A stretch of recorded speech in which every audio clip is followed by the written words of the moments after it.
إن الحمد لله نحمده ونستعينه ونستغفره ونعوذ بالله من شرور أنفسنا ومن سيئات أعمالنا. من يهده الله فلا مضل له ومن يضلل فلا هادي له، وأشهد أن لا إله إلا الله وحده لا شريك له، وأشهد أن محمدا عبده ورسوله. أما بعد، يا أيها الذين آمنوا اتقوا الله حق تقاته ولا تموتن إلا وأنتم مسلمون. يا أيها الناس اتقوا ربكم الذي خلقكم من نفس واحدة خلق منها زوجها وبث منهما رجالا كثيرا ونساء، واتقوا الله الذي تساءلون به والأرحام إن الله كان عليكم رقيبا.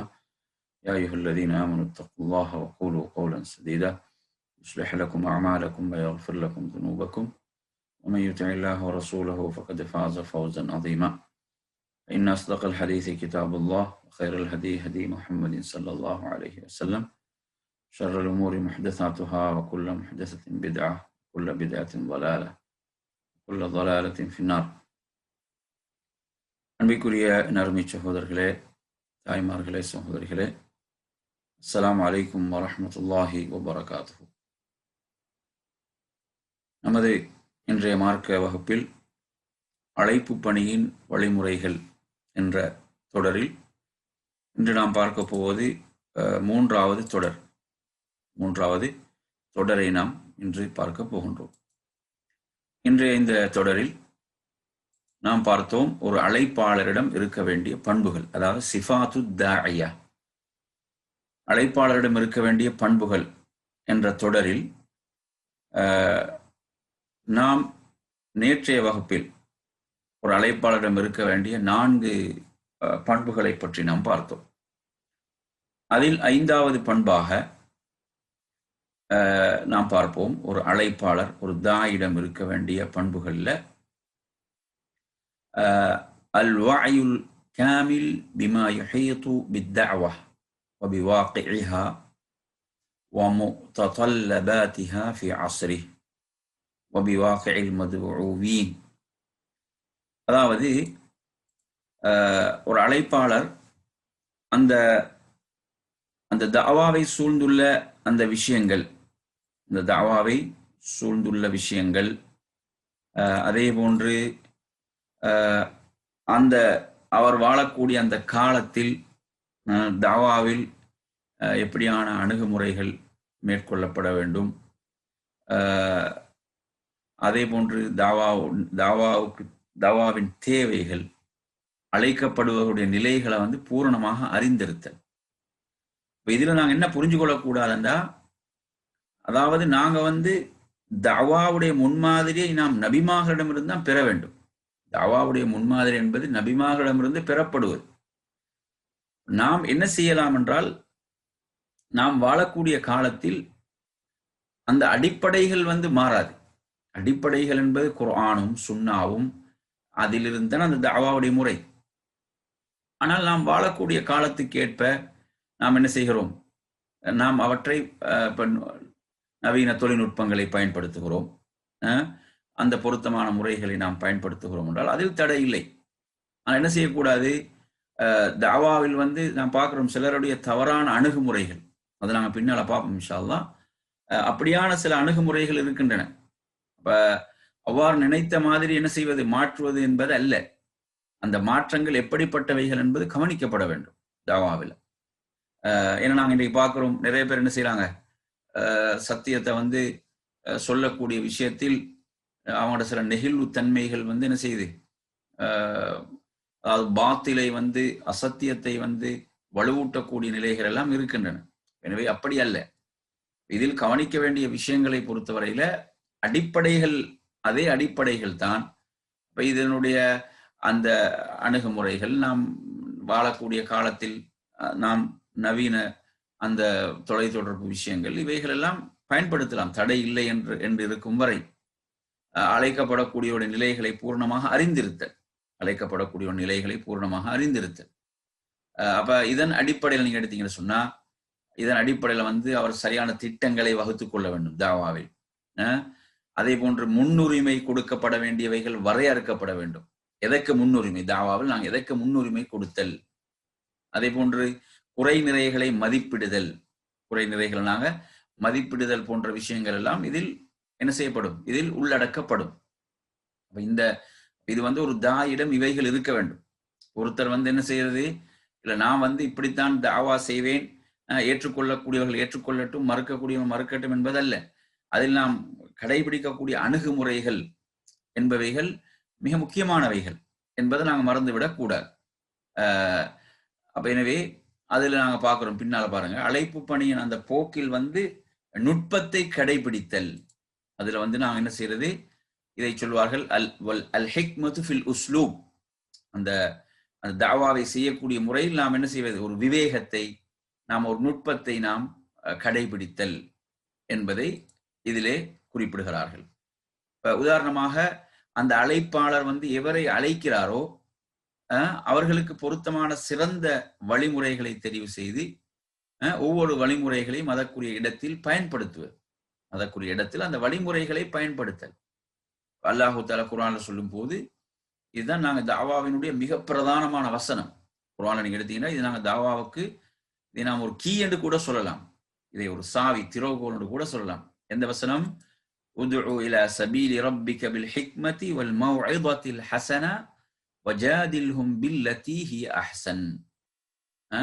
அதை தொடர்ந்து பார்க்கலாம். இன்ன ரப்பக ஹுவ அஅலமு பிமன் ضل عن சபீலி வஹுவ அஅலமு பில் முஹ்ததீன். முக்கியமான பகுதி. இதுல கவனிச்சீங்கடா, அல்லாஹ் என்ன சொல்கிறான்? உதுஉ இலா சபீலி ரப்பிக பில் ஹிக்மா. உதுஉ இலா சபீலி ரப்பிக், உமது இறைவனின் பால், இறைவனின் பக்கம், அந்த இறைவனுடைய வழியின் பால் மக்களை ஹிக்மா, விவேகத்துடன். எப்படி? விவேகத்துடன். அப்ப எதன் பால் அழைக்க வேணும்? ரப்பின் பால். அப்ப தெளிவா இருக்கும். அழைப்பு எதன் பால்? ரப்பின் பால் தான் அழைப்பு. ரப்பின் பால் அழைக்கக்கூடிய, ரப்புடைய மார்க்கத்தின் பால் அழைக்கக்கூடிய, அவனுடைய நேர்வழியின் பால் அழைக்கக்கூடிய இந்த அழைப்புல முதல் விஷயம் ஹிக்மா, விவேகம். அடுத்து என்ன? வல் மவ்இதத்தில் ஹஸனா, அழகிய உபதேசம். அழகிய உபதேசம், உபதேசத்தை கொண்டு அழைப்பீராக. வஜாதில்ஹும் பில்லதி ஹிய அஹ்ஸன். அதே போன்று அவங்களோட தர்க்கிக்கும் போது எப்படி? அழகான முறையில் நீங்கள் தர்க்கம் செய்வீராக. வஜாதில்ஹும் பில்லதி ஹிய அஹ்ஸன். எனவே இதில் அந்த தர்க்கம் என்பது கடைசியாக மூன்றாவதாகத்தான் வருகிறது. இதனுடைய முதலே என்னதான்? விவேகத்துடன், ஹிக்மா என்றுதான் அல்லாஹ் சொல்கிறான். முதல் விஷயமே விவேகம். எனவே இதை நாங்க மிக அடிப்படையாக இந்த வசனத்தை ஞாபகம். இதுல அடுத்து நீங்க அல்லாஹ் சொல்ற, இன்ன ரப்பக ஹுவ அஅலமு பிமன் ضل عن சபீலி. உமது ரப் மிக அறிந்தவன், யாரை நேர்வழியிலிருந்து என்ன செய்வன், அதாவது வழிகட்டு செல்வான் என்பதை அல்லாஹ் மிக அறிந்தவனாக இருக்கிறான். நேர்வழி பெறுவது யார் என்பதையும் அல்லாஹ் மிக அறிந்தவனாக இருக்கிறான். எனவே அதாவது மக்கள் அனைவருக்கும் நேர்வழி கிடைக்க வேண்டும், நல்வழி கிடைக்க வேண்டும் என்ற துஆ, பிரார்த்தனை, அதற்குரிய ஆர்வம் எல்லாம் நம்மிடம் இருக்க வேண்டும். ஆனா அந்த ஆர்வம் எப்படி ஆகிடக்கூடாது என்றால், அந்த தாவாவுடைய வரம்புகளை எல்லாம் மீறக்கூடிய அமைப்பில் அது ஆகிவிடக் கூடாது. அதில் நாம் மிக கவனமாக இருக்க வேண்டும். இதுதான் சொல்றது. எனவே இப்போது என்ன, இப்ப அந்த கிறிஸ்துமஸ் நெருங்கி கொண்டிருக்கிறது. நாங்க என்ன செய்வோம்? கிறிஸ்துமஸுக்கு கிறிஸ்துவர்களுக்கு நாம் போய் வாழ்த்து சொல்லுவோம். அது தாவாவுடைய ஒரு அணுகுமுறை என்று, அது வழிகேடு. அப்படி ஒரு அணுகுமுறையை மார்க்கம் சொல்லல. இது கூட அது அந்த அவர்களுடைய அந்த பெருநாள் என்பது அவங்களுடைய மார்க்கத்தின், மதத்தின் ஒரு பெரும் அடையாள சின்னம். அடையாள சின்னமாக இருக்கக்கூடிய ஒரு விஷயத்துல போய் வாழ்த்து தெரிவிக்கிறது என்பது என்ன, அதாவது ஒரு மார்க்கத்துல கடுமையாக எச்சரிக்கப்பட்ட ஒரு விஷயம். மார்க்கத்தில் எச்சரிக்கப்பட்ட ஒரு விஷயம். அல்லாஹ்வுடைய தூதர் சொன்னார்கள், எவர் ஒரு கூட்டத்துக்கு ஒப்பாக செயல்படுவார் அவரும் அந்த கூட்டத்தை சார்ந்தவர் என்று சொன்னார்கள். அதே போன்று நாம் பார்க்கிறோம், அதாவது இப்ப ஈசா அலைஹிஸ்ஸலாம் அவர்களை எப்படி அவர்கள் நம்புகிறார்கள்.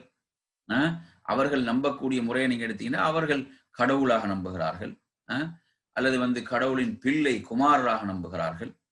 இப்படி நம்பக்கூடியவர்களிடம் போய் நாம் போய் அவர்களுடைய பெருநாளைக்கு நாம் போய் வாழ்த்து தெரிவிப்போம் என்று சொன்னால், அப்ப நாம் என்ன, அந்த கொள்கைக்கு நாம் உடன்படுகிறோமா? அந்த கொள்கையை நாம் ஏற்றுக்கொள்கிறோமா? எனவே மார்க்கத்தில் என்ன, இப்படியான கொள்கை ரீதியான சமரசங்கள் என்பது கிடையாது. நாங்க பார்க்கிறோம், மக்காவில் 13 வருட அந்த நெருக்கடியான காலம் என்பது நாம் வாழக்கூடிய அப்படி ஒரு நெருக்கடியை நானும் நீங்களும் சந்திக்கவில்லை. அந்த காலத்தில் கூட என்ன செஞ்சாங்க? கொள்கையில் மிக உறுதியாக தெளிவாக இருந்தார்கள். குல் யா அய்யுஹல் காஃபிரூன் லா அஅ்புது மா தஅ்புதூன். காஃபிர்களே, நபியை நீங்கள் சொல்லுங்கள், நீங்கள் வணங்குவற்றை நான் வணங்க மாட்டேன் என்று தெளிவாக அறிவியுங்கள். எப்படிப்பட்ட நெருக்கடி அது மக்காவில, அவ்வளவு கடுமையான நெருக்கடி. நாம் அப்படியான ஒரு நெருக்கடியை சந்திக்கவில்லை. இன்றைக்கு நீங்க எடுத்து பாத்தீங்கன்னா என்ன செய்கிறார்கள்? அதாவது மக்கள் சகவாழ்வு, மத நல்லிணக்கம் என்ற பேரில் எல்லாம் இப்படி அடிப்படையான விஷயங்கள்ல கூட கோட்டை விடக்கூடிய நிலைகளை பார்க்கிறோம். ஆச்சரியம் என்னவென்றால், வருடம் முழுவதும் ஓதுகிறார்கள். எப்படி? குல் அல்லாஹு அஹத் அல்லாஹு ஸமத் லம் யலித் வலம் யூலத் வலம் யகுல் லஹு குஃபுவன் அஹத் என்று ஓதுகிறார்கள். வருடம் முழுவதும் ஓதுறாங்க. எப்படி? நபியே நீங்கள் சொல்லுங்கள், அல்லாஹ் ஒருவன், அல்லாஹு ஸமத், அல்லாஹ் எந்த தேவையும் மற்றவன், லம் யலித் வலம் யூலத், அவன் யாரையும் பெறவும் இல்லை, அவன் யாராலும் பெறப்படவும் இல்லை என்றால் இது என்ன? இது கிறிஸ்துவர்கள் கொண்டிருக்கக்கூடிய கொள்கைக்கு மறுப்பு, நேரடியான மறுப்புள்ள வசனம். அப்ப இதை வருடம் முழுவதும் இந்த வசனத்தை ஓதிட்டு கிறிஸ்துமஸ் வந்தவுடன் போய் என்ன செய்யறான்? அவனது பிறநாளைக்கு வாழ்த்து தெரிவிக்கிறான்னு சொன்னா, அப்ப இவன் கொள்கை என்ன? இப்ப என்ன அல்லாஹ் தனக்கு ஒரு பிள்ளை எடுத்துக்கொண்டான் இவன் சொல்ல வருகிறானா? அல்லது ஈசா அலைஹிஸ்ஸலாம் இயேசுநாதர் என்ன கடவுள் என்று சொல்ல வருகிறான்? என்ன அப்ப என்ன கொள்கை வேண்ட? இது இப்படி ஒரு மார்க்கத்துல ஒரு பூசி முழுகுதல் அப்படி ஒன்று கிடையாது. மார்க்க கொள்கை என்பது மிக தெளிவானது. கொள்கையை எந்த ஒரு சந்தர்ப்பத்திலும் ஒருவன் என்ன செய்ய முடியாது, விட்டு கொடுக்க கூடாது, விட்டு கொடுக்க முடியாது. ஒரு நிர்பந்தமான சூழல்ல அவனோட காலத்துல கத்திய வைக்கப்படுதுண்டா அப்படியான சூழல் இங்க வந்திருக்கு இல்லை. எனவே நறுமை சகோதரர்களே, இஸ்லாம் முஸ்லிம்களுடைய இதுதான் கொள்கை, முஸ்லிம்களுடைய வழிமுறை இதுதான் என்பதை ஏனைய மதத்தவர்கள் அவங்க தெளிவாக புரிந்து கொள்ளும் போது அவங்க அதுக்கு உடன்படுவார்கள். அவங்க என்ன செய்வாங்க? உடன்படுவார்கள். நாங்க யாரும் என்ன எதிர்பார்க்கல, நமது பெருநாளைக்கு அவர்கள் நமக்கு வாழ்த்து சொல்ல வேண்டும் நாம் யாரும் எதிர்பார்க்கவில்லை. நாம் யாரும் என்ன எமது பெருநாட்களுக்கு எமது நோன்பு பெருநாள், எமது ஹஜ்ஜி பெருநாள், இந்த பெருநாட்களுக்கு எல்லாம் அவர்கள் என்ன செய்ய வேண்டும், நமக்கு வாழ்த்து தெரிவிக்க நாங்க எதிர்பார்க்கிறோமா? நாங்க யாரும் எதிர்பார்க்கல. ஏன்? நமக்கு நன்றாக தெரியும் இது அவர்களுடைய பெருநாள் கிடையாது. அதே நேரத்தில் அவர்களுடைய பெருநாளைக்கு அவங்க இது மத நல்லிணக்கம் என்பது இது அல்ல. அல்லாஹுடைய தூதர் தான் நமக்கு மிகப்பெரிய முன்மாதிரி. அல்லாஹுடைய தூதரை விட நட்பண்புகளுக்கு சொந்தக்காரர் வேறு யாரும் கிடையாது. அவங்க எப்படி நட்பண்புகளின் மூலம் ஏனையவர்களை கவர்ந்தார்கள், ஏனையவர்களை அரவணைத்தார்களோ அந்த வழியில் நாம் பயணிக்க வேண்டுமே தவிர, அதை விட்டுட்டு நாங்க என்ன செய்யறோம் ஒன்றை தெரிவு செய்தோம் என்றால் அது ஹவா, அது மனோ இச்சை, அது தெளிவான வழிகேடு என்பதை நாங்கள் மிக தெளிவாக புரிந்து கொள்ள வேண்டும், ஆணித்தரமாக புரிந்து கொள்ள வேண்டும். இன்று என்ன செய்யறாங்க? இவ்வாறான மார்க்க தெளிவற்றவர்களாக பலர் என்ன செய்கிறார்கள்? செயல்படக்கூடிய ஒரு கவலையான நிலையை நாங்க பார்க்கிறோம். சுப்ஹானல்லாஹ், நீங்க குர்ஆன்ல சூரத்து மரியம் என்ற அத்தியாயத்தை எடுத்து படித்து பாருங்கள். அல்லாஹ் தஆலா எப்படி சொல்கிறான்? அதாவது இந்த வானங்கள் பூமி எல்லாம் என்ன செய்கின்றன? பிளந்து விட பார்க்கின்றன. இந்த வானங்கள் பூமி மலைகள் எல்லாம் பிளந்து விட பார்க்கின்றன. அந்த ரஹ்மானி வலதா, அவர்கள் ரஹ்மான் தனக்கு ஒரு பிள்ளையை எடுத்துக்கொண்டான் என்று இவர்கள் சொல்லக்கூடிய இந்த அபாண்டம் இருக்கிறதே, இந்த அபாண்டமான கூட்டு இருக்கிறதே, இது இதனால் வானங்கள் பூமி மலைகள் எல்லாம் வெடித்து சிதறிவிட பார்க்கின்றன அல்லாஹு தஆலா சொல்றான். அவ்வளவு பயங்கரமான வார்த்தைகள், அவ்வளவு என்ன ஆபத்தான வார்த்தைகள், வானங்கள் பூமி மலைகளை தாங்காத வார்த்தைகள். அப்படி சொல்லக்கூடியவர்கள்ட்ட போய் நாங்க வாழ்த்த தெரிவிக்கிறோம் என்றா அப்ப எமது கொள்கை என்ன? மார்க்கத்தில் உறுதி என்பது என்ன? மார்க்கத்தில் உறுதி என்பது என்ன? எனவே அருமை சகோதரர்களை, நாம் இவைகளை தெளிவாக விளங்கிக் கொள்ள வேண்டும். எனவே அதாவது சகவாழ்வு, மத நல்லிணக்கம் என்பதெல்லாம் அவருடைய கொள்கைகளை என்ன உறுதியாக பின்பற்றுவதும், அதே போன்று பிறரோடு நல்ல முறையில் நட்பண்போடு நடந்து கொள்வது என்பதுதான். அவருடைய கொள்கையை விட்டு கொடுத்து செல்வது என்பது ஒருபோதும் என்ன ஆகாது. அது அப்படி ஒரு மத நல்லிணக்கத்தை இஸ்லாம் சொல்லவே இல்லை. இஸ்லாம் என்ன சொல்வது? தெளிவாக ஒருவர் என்ன செய்ய வேண்டும்? தனது கொள்கையில் உறுதியாக வத்தூலவ் துதுகினு ஃபயுதுகினுன். நபியே, நீங்க என்ன செஞ்சீங்க? வளைந்து கொடுத்தீங்கன்னு சொன்னா அவர்களும் வளைந்து கொடுக்க தயாராக இருக்கிறார்கள். வளைந்து கொடுக்க முடியுமா? இது ரப்புடைய மார்க்கம், அல்லாஹ்வுடைய மார்க்கம். எமது சொந்த சரக்கு, எமது சொந்த விஷயம். நாங்க ஒருத்தனுக்கு கடனை கொடுத்திருக்கிறோம், அந்த கடனை நாங்க தள்ளுபடி செய்யலாம், அது எனக்குரியது. இது தீன் அல்லாஹ்வுக்குரியது, அல்லாஹ்வுடைய மார்க்கம். அவன் எப்படி நமக்கு ஏவி இருக்கு அப்படித்தான் நாம் இந்த மார்க்கத்தை பின்பற்ற வேண்டும். அல்லாஹ் சொல்றான் குர்ஆன்ல, ஃபஸ்தகீம் கமா உமிர்த வமன் தாப மஅக என்று அல்லாஹ் தஆலா சொல்றான். அதாவது நாங்க பார்க்கிறோம் குர்ஆனுடைய சில அத்தியாயங்கள் அல்லாஹுடைய தூதருடைய முடிகளை நரைக்க வைத்தன என்ற ஹதீஸை நாங்க பார்க்கிறோம். இந்த ஹதீஸுடைய தரங்கள் சம்பந்தமாக விமர்சனங்கள் இருந்தாலும் அந்த ஹதீஸை என்ன செய்யறாங்க, ஒரு தரத்துல கொண்டு வந்து வைக்கிறாங்க அறிஞர்கள். அப்ப எனவே அந்த அந்த அல்லாஹுடைய தூதரின் முடிகளை நரைக்க வைத்த அத்தியாயங்கள் என்பதில் சூரத்து ஹூத், அந்த 11வது அத்தியாயம். அந்த அத்தியாயத்தை நீங்க எடுத்து படிச்சு பாத்தீங்கன்னு சொன்னா, அந்த சூரத்து ஹூத் என்ற அத்தியாயம், அந்த அத்தியாயத்தை நீங்க எடுத்து படிச்சு பாத்தீங்கன்னு சொன்னா, அதுலதான் இந்த வசனம் வருது, வஸ்தகிம் கமா உமிர்த். அறிஞர்கள் சொல்லுவார்கள், இந்த வசனம் தான் அல்லாஹ்வுடைய தூதருடைய முடிகளை நரைக்க வைத்த வசனம் தான் இது என்றுவாங்க. என்ன, நபியை பார்த்து அல்லாஹ் எப்படி சொல்றான், ஃபஸ்தகிம், நீங்க மார்க்கத்தில் உறுதியாக நிலையாக இருப்பீராக, கமா உமிர்த்த, உமக்கு ஏவப்பட்டது போல். எப்படி எல்லாம் சொல்றான், உமக்கு ஏவப்பட்டது போல் இஸ்திகாமத்தாக இருப்பீராக. பாருங்க, அதாவது நபிக்கு கூட அவங்க நபி விரும்பியபடி அல்ல, அப்படி ஒருத்தர் விரும்பியபடி தீன்ல மார்க்கத்துல இஸ்திகாமத்தாக இருங்கள் என்று சொல்வதாக இருந்தால் அதுக்கு மிக தகுதியுடையவர் யார்? அல்லாஹ்வுடைய ரசூல், அல்லாஹ்வுடைய தூதர்.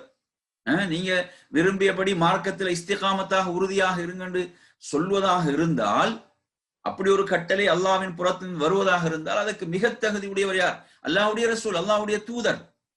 ஆனா அல்லாஹ்வுடைய தூதருக்கு எப்படி கட்டளை வருகிறது? உமக்கு ஏவப்பட்டது போன்று, உமக்கு ஏவப்பட்டது போன்று மார்க்கத்தில் இஸ்திகாமத்தாக இருப்பீராக. அப்ப நாங்க எங்கட விருப்பத்துக்கு நாங்க தீன்ல இஸ்திகாமத் அப்படி ஒன்று கிடையாது. இன்னைக்கு நிறைய பேர் என்ன செய்யறாங்க, தீன்ல இஸ்திகாமத் என்பது அவங்க விரும்பியபடி, அவங்க விரும்பியபடிதான் இஸ்திகாமத். என்ன, நாங்க இஸ்லாத்தை பின்பற்றும் போது யாரும் எம்மை எதிர்க்கப்படாது, எந்த ஒரு கஷ்டமும் நமக்கு வரக்கூடாது, எந்த நெருக்கடியும் வரக்கூடாது, எந்த சோதனையும் வரக்கூடாது, நாங்க எந்த ஒரு சிரமம் இன்றி நாங்க இஸ்லாத்தை பின்பற்றி செல்ல வேண்டும். இதனால் நான் சொல்ல வரல பிரச்சனை விலை கொடுத்து வாங்க வேண்டும் என்று சொல்லவில்லை. ஆனால் உண்மையான சத்தியமான மார்க்கத்தை நாங்க பின்பற்றும் போது சோதிக்கப்படுவோம், நிச்சயமாக நாம் என்ன செய்வோம், எதிர்க்கப்படுவோம் என்பதுதான் சுன்னா.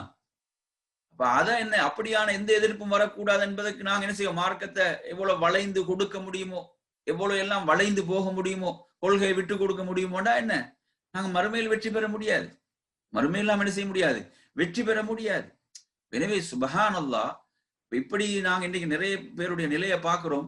அதாவது இப்படி சத்தியத்தை எடுத்து சொல்லும் போது அவர்களுக்கு எப்படி முத்திரை குத்தப்படுகிறது என்றால், இவங்க கடும் போக்காளர்கள், அல்லது இவர்கள் இனவாதிகள், அல்லது இவர்கள் அடிப்படைவாதிகள், இப்படி மோசமாக என்ன செய்யப்படுகிறார்கள், மோசமாக சித்தரிக்கக்கூடிய நிலைகளை எல்லாம் பார்க்கிறோம்.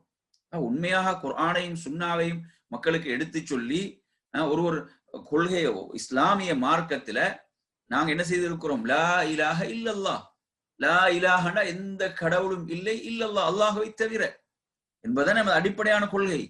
அந்த கொள்கைக்கு ஒருவன் முரண்படலாமா? அந்த கொள்கைக்கு முரண்பட்ட அவன் செய்யக்கூடிய அமல்கள் ஏற்றுக்கொள்ளப்படுமா?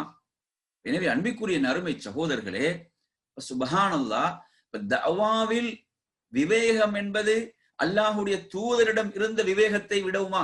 நாங்கள் விவேகத்தை யாரிடம் எடுப்போம்? நல்ல அணுகுமுறையை, நல்ல விவேகம் என்பது யார்தான்? நமக்கு அல்லாஹ்வுடைய தூதர் ஸல்லல்லாஹு அலைஹி வஸல்லம் அவர்கள். அவர்களுடைய வாழ்க்கை தான் நமக்கு முன்மாதிரி.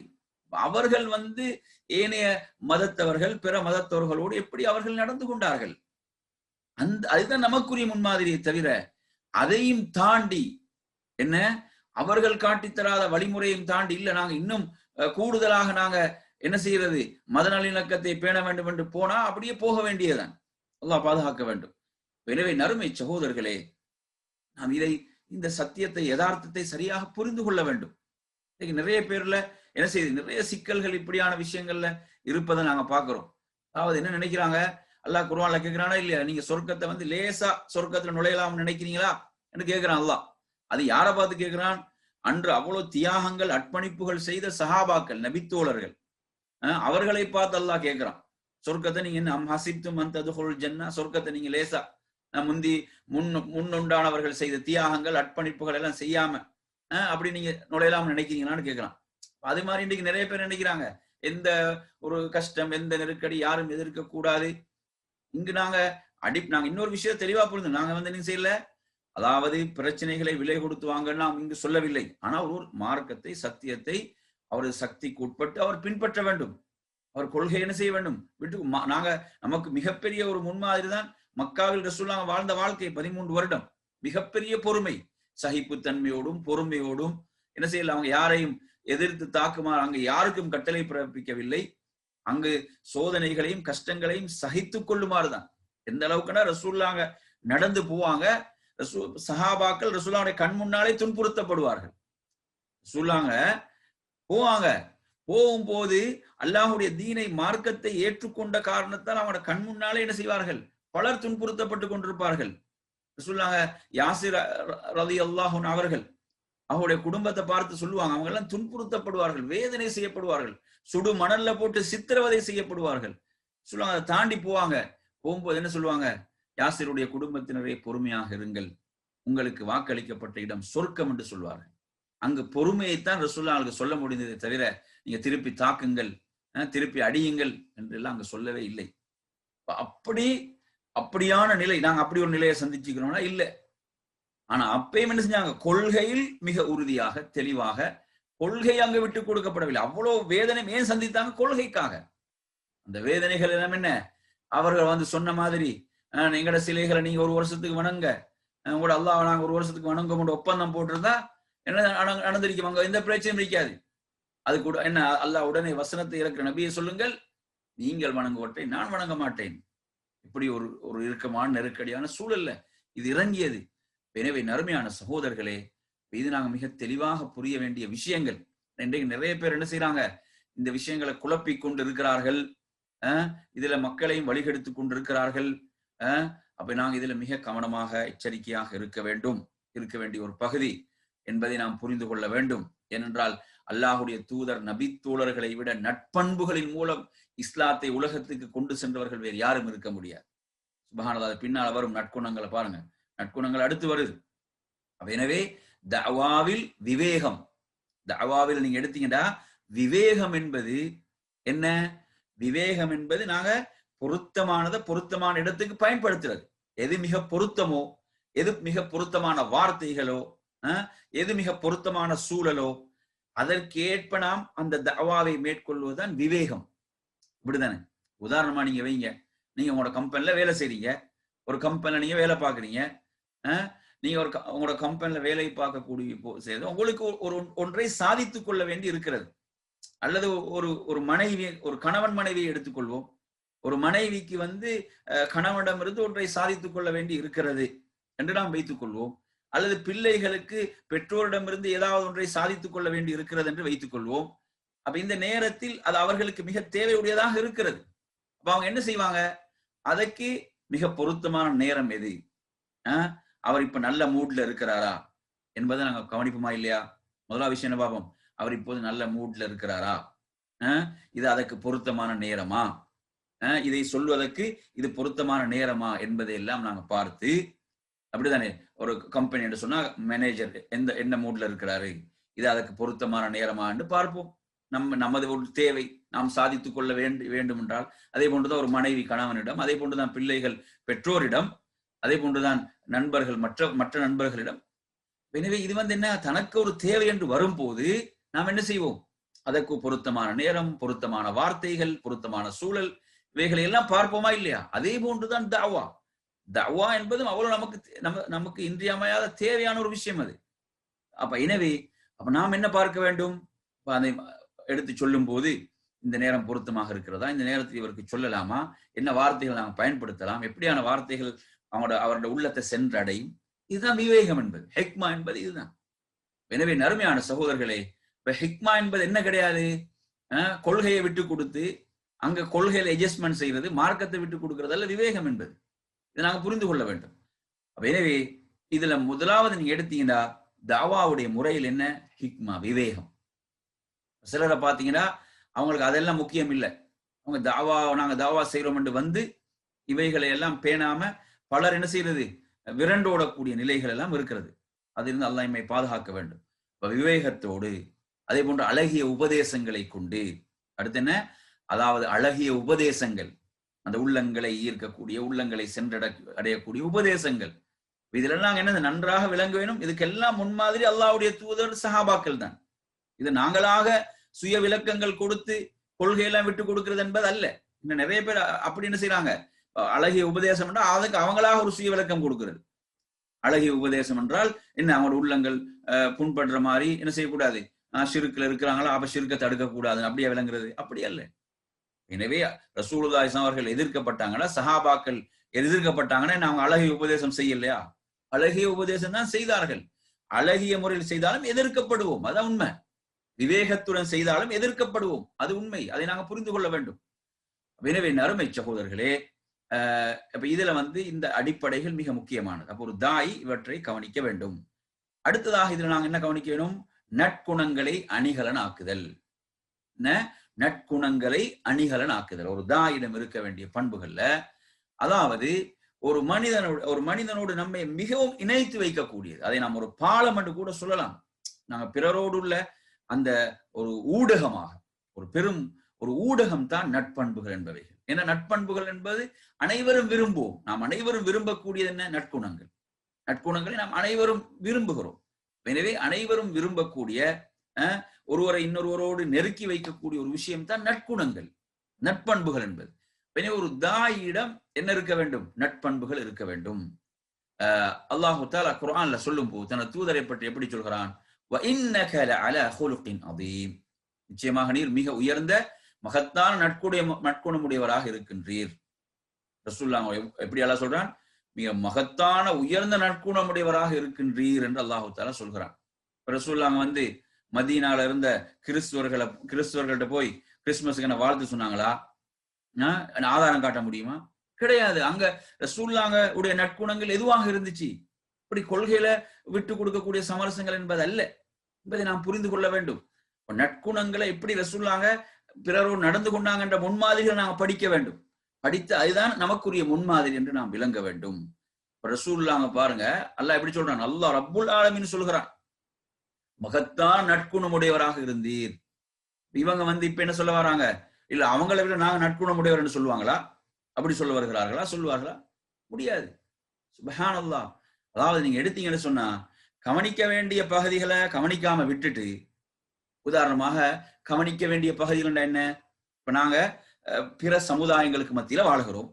பிற சமுதாயங்களுக்கு மத்தியில் வாழும் போது நாம் உண்மையில் வெளிப்படுத்த வேண்டிய நட்பண்புகள் என்ன? நமது கொடுக்கல் வாங்கலில் நாம் உண்மை தன்மை, நாங்க உண்மையை பேணுதல், நமது வியாபாரத்தில் நாம் உண்மையை பேணுதல், அதே போன்று மோசடி, அதே போன்று எடுத்தீங்கன்னு சொன்னா ஏமாற்றம், இப்படியானவைகளை எல்லாம் என்ன செய்வது?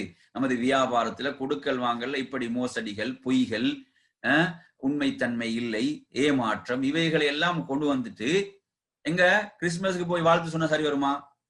அதுக்கு நாங்க இங்கதான் மார்க் நமக்கு சொல்லுது, இங்க சொல்லுது நீ நட்பண்புகளை பேணு, உனது கொடுக்கல் வாங்கல், உனது வியாபாரம், உனது நடவடிக்கைகள், இதுல நீ உண்மைத்தன்மை என்ன செய்ய வேண்டும்? நீ பேண வேண்டும். இதுல நாங்க பிறரோடு நடந்து கொள்ளக்கூடிய முறைகள், பிறருக்கு உதவி செய்தல், உபகாரம் செய்தல். அல்லாஹ்வுடைய தூதர் சொல்றாங்க, ஒருவர் சிரமப்படுகிறாரா, சிரமப்படக்கூடிய ஒருவருக்கு நீங்க செய்யக்கூடிய உதவி சதக்காவாகும். ஒரு வாகனத்தில் ஏறுவதற்கு சிரமப்படுகிறாரா, அவரை ஏற்றி விடுவது சதக்கா. ஒருவர் தனது பொருளை சுமந்து அதை வாகனத்தில் வைப்பதற்கு சிரமப்படுறார், அதுக்கு நீங்க உதவி செய்றீங்களா, அது சதக்கா, தர்மம். இப்படி நட்பண்புகளை நாங்க வெளிப்படுத்தக்கூடிய எவ்வளோ இடங்கள் இருக்க, அங்கெல்லாம் நாங்க நட்பண்புகளை வெளிப்படுத்தாம என்ன செய்யறது? இந்த இடத்துல கொள்கையில கொள்கையுடைய விஷயத்தில் சருகக்கூடிய இடங்கள்ல என்ன நாங்க நல்லிணக்கத்தை வெளிப்படுத்தோம்னா எவ்வளவு பெரிய வழிகேடு என்பதை நாங்க புரிந்து கொள்ள வேண்டும். எனவே பாருங்க, அல்லாஹ்வுடைய தூதர் அல்லாஹ் சொல்கிறான், நீங்க மகத்தான நட்பண்புடையவராக நீங்கள் இருக்கின்றீர் என்று அல்லாஹு தஆலா குறிப்பிடுகிறான். சுப்ஹானல்லாஹ். அப்ப ரசூலுல்லாஹி ஸல்லல்லாஹு அலைஹி வஸல்லம் அவர்கள் எவ்வளவு பெரும் நட்பண்புகளுடையவர்களாக, நற்குணமுடையவர்களாக இருந்தார்கள். அதே போன்று என்ன மார்க்கத்தை பின்பற்றுவதில் எவ்வளவு உறுதிமிக்கவர்களாக, கொள்கையுடைய விஷயங்களை எவ்வளவு தெளிவாக எடுத்துரைக்கக்கூடியவர்களாக எப்படியெல்லாம் அல்லாஹ்வுடைய தூதர் இருந்தார்கள் என்பதை நாம் பார்க்கிறோம். எனவே நறுமையான சகோதரர்களே, நற்குணங்களை பொறுத்தவரையில நற்குணங்கள் என்பது ஒரு தாயிடம் இருக்க வேண்டிய அடிப்படையான விஷயம். ஏன்னா நட்பண்புகள் ஒரு பெரும் தாக்கத்தை செலுத்தும், ஒரு பெரும் தாக்கத்தை தாவாவில செலுத்தக்கூடிய ஒரு விஷயம் நாங்க பார்க்கிறோம். அதாவது அல்லாஹ்வுடைய தூதருடைய சஹாபாக்களுடைய காலத்தில் இஸ்லாம் மிக வேகமாக பரவியது என்றால் அதுக்கு மிகவும் அடிப்படையாக இருந்ததுதான் நட்பண்புகள், நற்குணங்கள் என்பது. ஏன்னா அவங்க பாக்குறாங்க, அவங்களோட வார்த்தைகளுக்கு வாழ்க்கைக்கும் இடையில முரண்பாடு இல்லை. அப்படி ஒரு அற்புதமானவர்களாக இருந்தார்கள். சில நாடுகளை நீங்க பாத்தீங்கன்னா, சில நாடுகள் கைப்பற்றப்படும் போது அந்த நாடுகள் அப்படியே அவங்கள்ட்ட கொடுத்தாங்க, இந்த நாடுகள் நீங்க எடுத்து நீங்க ஆட்சி செய்யுங்க, ஏன் அவ்வளவு நீதியான நேர்மையான ஆட்சியை செய்தார்கள். அந்த நாடுகள் அப்படியே வந்து எந்த எதிர்ப்பும் இல்லாமல் அந்த நாடுகளை கொடுத்தாங்க. எதற்காக? நீங்க வந்து ஆட்சி செய்து அவ்வளவு நீதியாக நேர்மையாக ஆட்சியை நடத்தினார்கள் நபி தோழர்கள். சுபஹானல்லாஹ். இந்த வசனத்து நட்பண்புகளுடைய முக்கியத்துவத்தை சொல்லக்கூடிய வசனத்தை பாருங்க. அல்லாஹ் சொல்கிறான், அதாவது ஃபபிமா ரஹ்மத்தின் மினல்லாஹி லின்த லஹும், அதாவது நபியே நீங்கள் அல்லாஹ்வுடைய ரஹ்மத்தின் மூலம் தான், அல்லாஹ்வுடைய ரஹ்மத்தின் மூலம் தான் நீங்கள் அவர்களிடம் மென்மையாக நடந்து கொள்கிறீர்கள். ரசூலுல்லாஹ்வை விட மென்மையாக நடந்து கொண்ட யாராவது காட்ட முடியுமா? ரசூலுல்லாஹ்வை விட நினைச்சு பாருங்க. சுப்ஹானல்லாஹ், எவ்வளவு மென்மையானவராக அல்லாஹ்வுடைய தூதர் நடந்து கொண்டார்கள். எவ்வளவு மென்மை என்ற பண்பு அல்லாஹ்வுடைய தூதரிடம் இருந்தது. பாக்குறோம் நாங்க எப்படி எந்த அளவுக்கு யூதர்கள் வந்து அல்லாஹ்வுடைய தூதருக்கு அழிவை என்ன செய்கிறார்கள்? பிரார்த்திக்கிறார்கள், அழிவை பிரார்த்திக்கிறார்கள், மரணத்தை பிரார்த்திக்கிறார்கள். யாரு? அவ்வளவு மோசமாக நடந்து கொண்ட யூதர்கள். ரசூலுல்லாஹ் அவர்களோடு எப்படி நடந்து கொண்டார்கள்? அவர்களோடு நடந்து கொண்ட விதம் எப்படி? அவர்களுக்கு வஅலைக்கும் என்ற வார்த்தை தான் சொன்னாங்க. அவர்கள் பாவித்த அஸ்ஸாம் என்ற அழிவென்ற வார்த்தை கூட ரசூலுல்லாஹ் பயன்படுத்தல. வஅலைக்கும், நீங்கள் பிரார்த்தித்தது உங்களுக்கும் என்று சொன்னார்கள். நீங்கள் எதை பிரார்த்தித்தீங்களோ அது உங்களுக்கும் என்று சொன்னார்கள். ஆனா ஆயிஷா ரலியல்லாஹு அவர்கள் என்ன செய்யலாம்? கடும் சினமுற்றவர்களாக அவர்கள் சொன்னார்கள், உங்களுக்கு வஅலைக்கும் அஸ்ஸாம் வல்லஅன, உங்களுக்கு அழிவும் சாபம் உண்டாவதாக. அல்லாஹ்வுடைய தூதருக்கு நீங்கள் அழிவை பிரார்த்திக்கிறீர்களா என்று கொந்தளித்தது. அது ஈமான். ஒவ்வொரு மூமினுடைய ஈமானுடைய உணர்வு அப்படி இருக்க வேண்டும். ரசூலுல்லாஹ் சொல்றாங்க, ஆயிஷாவை நீங்கள் மென்மையை கடைபிடிங்க. அந்த இடத்துல கூட ரசூலுல்லாஹ் நீங்க என்ன, நீங்க மென்மையை கடைபிடிங்கன்றாங்க ரசூலுல்லாஹ். சுப்ஹானல்லாஹ். அப்படிப்பட்ட ஒரு தலைவர், ஆட்சி தலைவர், அவங்க நினைத்திருந்தா என்ன செய்திருக்கலாம்? எனக்கா நீங்கள் அழிவை பிரார்த்திக்கிறீர்கள் என்று அவர்களை தண்டித்திருக்கலாம், அவர்களுக்கு உரிய தண்டனையை கொடுத்திருக்கலாம். ரசூலுல்லாஹ் அந்த இடத்துல அவர்கள் பயன்படுத்திய வார்த்தையை கூட பயன்படுத்தாம வஅலைக்கும் என்று சொன்னார்கள். இப்படிப்பட்ட ஒரு அற்புதமான தலைவர், பண்புகளை கொண்டவர் நபி ஸல்லல்லாஹு அலைஹி வஸல்லம் அவர்கள். எனவே நறுமை சகோதரர்களே, இந்த வசனத்தை நீங்க பார்க்கலாம், வலவ் குன்த ஃபவ்வன் கலீதல் கல்ப். நபியை நீங்க வந்து என்ன, ஒரு கடுமையான உள்ளமுடையவராக, நீங்க ஒரு கடும் உள்ளமுடையவராக, ஒரு கடுகடுப்பாக கடும் உள்ளவராக நீங்க அப்படி நடந்து கொண்டால் அவர்கள் உங்களை விட்டு என்ன செஞ்சிருப்பாங்க? உங்களை சூழ உள்ளவர்கள் உங்களை விட்டு விலகி சென்றிருப்பார்கள், உங்களை விட்டு விலகி சென்றிருப்பார்கள். பாருங்க, ரசூலுல்லாஹ் அவங்களோடு இருந்த சஹாபாக்களே விலகி சென்றிருப்பாங்கடா. எதற்கு?